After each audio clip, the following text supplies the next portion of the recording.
Il y a un capharnaüm d'organisations de la société civile et de partis politiques dans la sphère politico-sociale au Burkina Faso. Et ils ressurgissent avec le changement de personnalité avec le capitaine Ibrahim Traoré.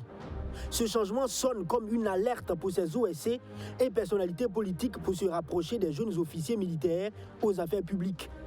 C'est le premier constat que fait cet écrivain burkinabé. Alors, attention, Ibrahim Traoré et ses hommes ne doivent pas se laisser emballer. Au lieu d'une transition civilo-militaire envisagée, les soldats doivent s'assumer et prendre la direction de la présidence. Ce sont eux les militaires qui doivent conduire la chose.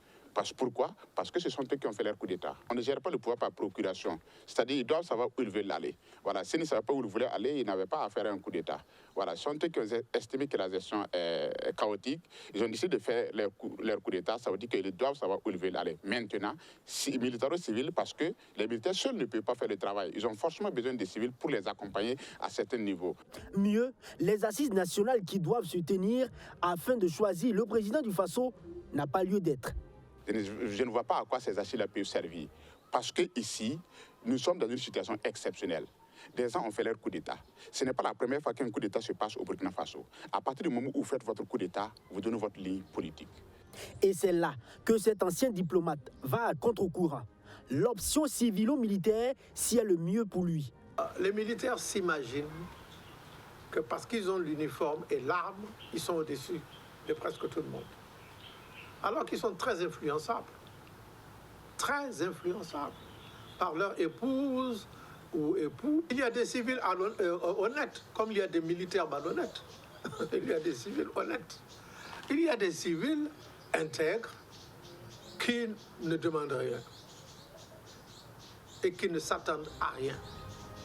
Et ces civils, il y en a de tout genre et de tout âge, dira cet ancien député, lui qui a l'intime conviction que dans le choix des hommes pour le futur gouvernement de la transition, les femmes devraient être en tête de liste, car inclines à dire la vérité.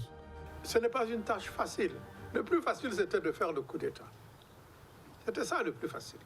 Le plus difficile, c'est de diriger. Mais jusqu'à présent, nous avons mis les femmes de côté.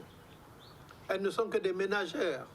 Vous avez combien de pays qui ont eu des femmes ministres des Affaires étrangères et Premier ministre? Et nous avons... La honte était sur nous, parce qu'on n'a jamais eu de femme Premier ministre. On a eu une femme ministre des Affaires étrangères, mais ça a duré quoi? Ça a duré 2 mois, à peine. À peine. Et de ce côté, nous sommes très en retard. Nous sommes très en retard. Très en retard ou pas, ce formateur en ressources humaines insiste en indiquant qu'au sein des forces armées nationales, il y a de la compétence pour conduire la transition. L'âge du capitaine Traoré n'est en rien un handicap d'ailleurs. Nous, les Africains, nous croyons que l'expérience se trouve, plus on vieillit, plus on a de l'expérience. Non, 34 ans, on est assez mature. À 34, on n'est pas un enfant. On est assez mature. Ils sont tous des grands hommes. Ils sont tous des hommes et des hommes assez matures. Et ils peuvent bien diriger le Burkina Faso. Une chose sur laquelle ces deux hommes sont bien d'accord, c'est qu'il y aura toujours des flagorneurs, des personnes intéressées autour du président du MPSR.